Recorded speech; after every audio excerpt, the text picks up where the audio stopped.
My dear viewers and learners, welcome, নমস্কাৰ।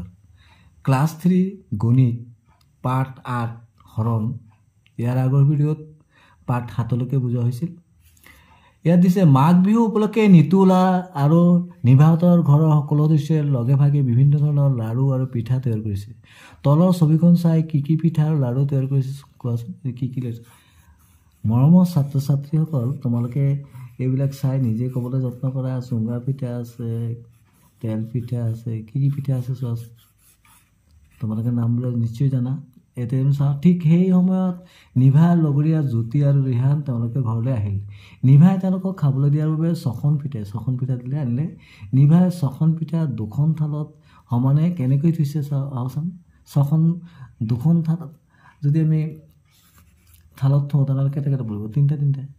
গতিকে পিঠা ছখন জ্যোতি আৰু ৰিহানৰ মাজত সমানে ভগাই দিলে প্ৰতিগৰাকীয়ে কেইখনকৈ পাব? 3খনকৈ। নিভাই পিঠা ভগাই থকা সময়তে ৰাজু আহি তেওঁলোকক লগ লাগিল। নিভাই সেই পিঠা ছখনক 3গৰাকীৰ মাজত ভগাই দিলে। এতিয়া 3খনকৈ পাইছিলে, এতিয়া কেইটা পাব? এতিয়া 3খন থালে হৈ গ'ল। এতিয়া 3খন থাল কেইটা পাব?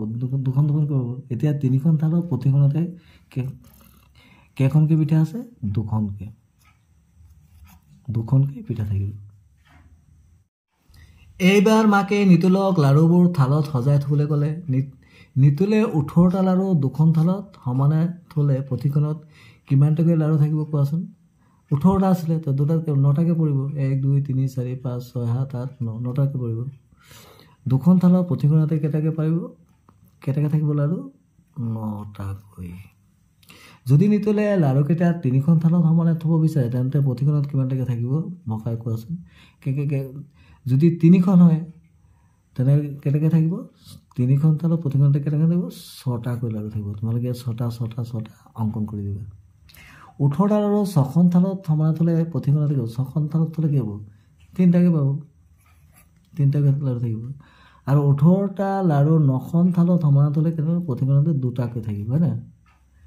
নিতুলে মাকৰ পৰা 11খন পিঠা আনিলে। নিতুলে 4খন থালত আটাইকেইখন পিঠা সমানে থ'ব বিচাৰিলে। নিতুলে পিঠাকেইখন থাল 4খন সমানে থ'ব পাৰিবনে? নোৱাৰিব। কাৰণ কি 11খন আছে যে, দুখনকৈ লৈ কেইটা লাগিব? 2 4 6 8খন গ'ল আৰু 3খন থাকি যাব।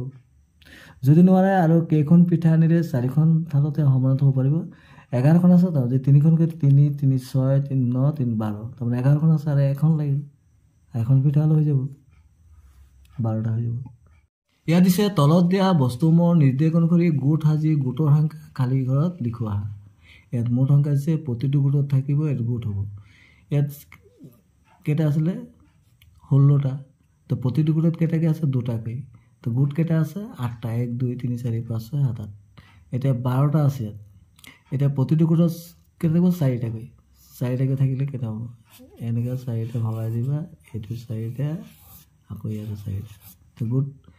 তো প্ৰতিটো গোটত থাকিব কেইটা? 4টাকৈ। তো গোট কেইটা হ'ব? 1 2 3 3টা। ইয়াত দিছে 20টা ফুল আছে। এতিয়া প্ৰতিটো গোটত কেইটা? 5টাকৈ থাকিব।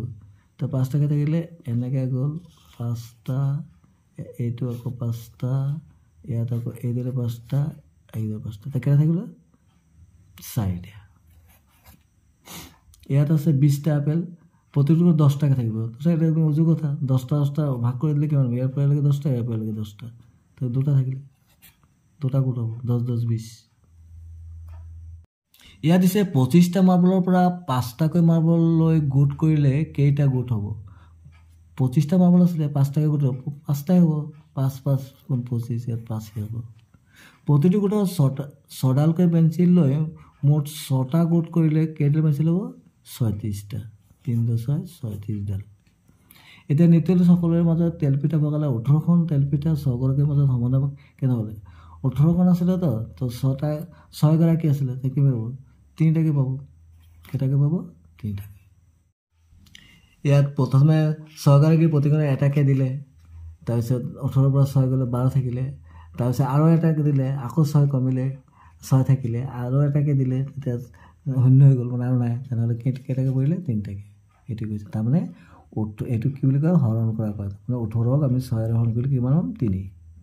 18খন পিঠা 9গৰাকীৰ মাজত সমান ভগালে প্ৰতিগৰাকী 18ক আমি 9 হৰণ কৰিলে কিমান পাম 2 তেনে আমি এইটো লিখিব পাৰোঁ 18 হৰণ 9 সমান কিমান হ'ব 2 বিয়োগফল শূন্য নোহোৱালৈকে একেটা সংখ্যাই বাৰে বাৰে বিয়োগ কৰোঁ আহা 20 আছে 20ক আমি 5 এবাৰ হৰণ কৰিলোঁ 15 পালোঁ 15ক আকৌ এবাৰ হৰণ কৰিলোঁ 10 পালোঁ আকৌ 10ক আকৌ 5 হৰণ কৰিলোঁ 5 আকৌ বিয়োগ কৰিলোঁ 5 পালোঁ আকৌ 5ৰ পৰা 5 গ'লে শূন্য পাই গ'লোঁ তাৰমানে কেইবাৰ কৰিলোঁ 4বাৰ তাৰমানে 20ক আমি যদি 5ৰে হৰণ কৰি কিমান পাম 4 পাম এতিয়া আমি এইটো কৰোঁ আহা প্ৰথমে 24ক আমি 8 গ'লে কিমান হ'ব 16 আকৌ 16 ইয়াত থাকিলে 16ৰ পৰা 8 গ'লে কিমান হ'ব 8 আকৌ 8ৰ পৰা 8 গ'লে 0 তাৰমানে 24ক 8ৰে হৰণ কৰিলে আমি কিমান পাম কেইবাৰ পালোঁ এইটো হ'ল এবাৰ দুবাৰ তিনিবাৰ হ'ল তেনে 3 ঠিক সেইদৰে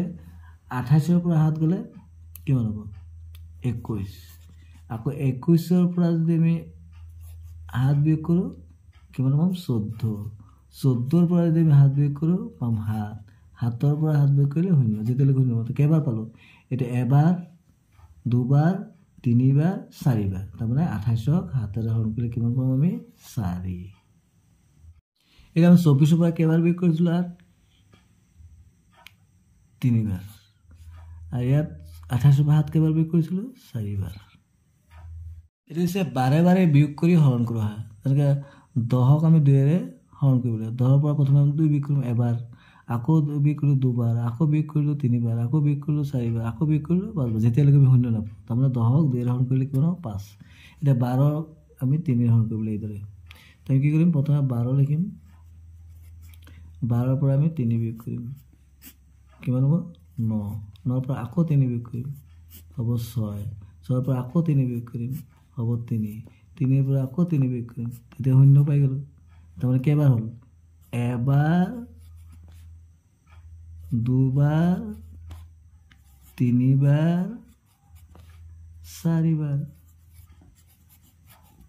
হ'ল তাৰমানে গতিকে 12ক যদি আমি 3ৰে হৰণ কৰোঁ কিমান পাম কেইবাৰ কৰিছিলোঁ 4 এতিয়া 15ক 5 হৰণ কৰিব লাগিব প্ৰথমে কি কৰিম 15 লিখিম 15ৰ পৰা 5 বিয়োগ কৰিম কিমান পালোঁ 10 কেইবাৰ বিয়োগ কৰিলে এবাৰ তাৰপিছত আকৌ 5 বিয়োগ কৰিলোঁ 5 পালোঁ কেইবাৰ বিয়োগ কৰিলোঁ দুবাৰ তাৰপিছত আকৌ 5 বিয়োগ কৰিলোঁ 0 পাই গ'লোঁ তাৰমানে কেইবাৰ বিয়োগ কৰিলোঁ 3বাৰ গতিকে 15ক যদি আমি 5ৰে হৰণ কৰোঁ তেনেহ'লে কিমান পাম আমি 3 থেংকছ ফৰ ৱাচিং ষ্টে কানেক্টেড ইয়াৰ পৰৱৰ্তী ভিডিঅ'ত 102 পেজৰ পৰা বুজাবলৈ যত্ন কৰাব